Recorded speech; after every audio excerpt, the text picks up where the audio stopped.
Hi అండి, అందరికీ నమస్కారం అండి. ఫ్రెండ్స్, ఇప్పుడు అందిన వార్త ఈపీఎఫ్ఓ పెన్షనర్లకు కనీస పెన్షన్ 7,500 పెంపుపై కీలక ప్రకటన అంటూ అప్డేట్ అయితే రావడం జరిగిందండి. అయితే ఇందుకు సంబంధించిన పూర్తి వివరాలు అయితే మన వీడియోలో తెలుసుకుందామండి. వీడియో మాత్రం పూర్తి వరకు చూడండి ఫ్రెండ్స్, అప్పుడే మనకి పూర్తి సమాచారం అయితే తెలుస్తుంది.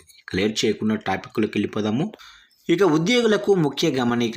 దేశంలోనే ప్రైవేటు ఉద్యోగులకు ఇచ్చే కనీస పెన్షన్ 1000 నుంచి 7,500కు పెంచాలని డిమాండ్స్ వెల్లువెత్తుతున్న క్రమంలో కేంద్ర ప్రభుత్వం కీలక ప్రకటన చేసింది. అందుకు సంబంధించిన నిర్ణయాన్ని కేంద్ర కార్మిక శాఖ మంత్రి మన్సుఖ్ మాండవీయ లోక్సభ వేదికగా వెల్లడించారు. ఉద్యోగులకు చెందిన employees provident fund organisation EPFO నుంచి ఓ కీలక అప్డేట్ అయితే రానుంది.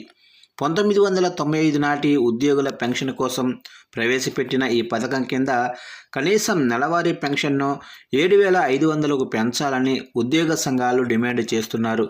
తాజాగా మార్చి 16న లోక్సభలో కేంద్ర కార్మిక శాఖ మంత్రి మన్సుఖ్ మాండవీయ ఓ కీలక ప్రకటన చేశారు. ప్రభుత్వానికి ఈపీఎస్ 95 పెన్షన్ పెంచే యోచన లేదని ఆయన స్పష్టం చేశారు. ఈ పథకం కింద పెన్షనర్లకు ప్రస్తుతం 1000 రూపాయలు ఇస్తున్నారు. అదేవిధంగా కార్మిక ఉపాధి మంత్రిత్వ శాఖ నివేదించిన గ్రాంట్ల డిమాండ్లపై 15వ నివేదికలో కూడా ఉద్యోగుల పెన్షన్ పథకం కింద నెలకు 1000 కనీస పెన్షన్గా పేర్కొన్నారు. దేశవ్యాప్తంగా లక్షలాది మంది ఈపీఎస్ 95 పెన్షనర్లు ఎదుర్కొంటున్న ఆర్థిక ఇబ్బందులను పరిగణనలోకి తీసుకొని కనీస పెన్షన్ను పెంచాలని కోరుతూ పెన్షనర్లు పలు పిటిషన్లు కూడా దాఖలు చేశారు. ఇక 15,000 కంటే తక్కువ మూల వేతనం ఉన్నవారు మాత్రమే పెన్షన్ పథకం పరిధిలోకి వస్తారు. 1995 నాటి ఉద్యోగుల పెన్షన్ పథకానికి భారత సర్కారు ఇప్పటికే ఆర్థిక సహాయం అందిస్తుందని కార్మిక ఉపాధి మంత్రిత్వ శాఖ తెలిపింది. ఇది ప్రభుత్వ వార్షిక వేతన వాటా అయిన 1.16% సమానం. దీనికి బడ్జెట్ మద్దతు కూడా ఉంది.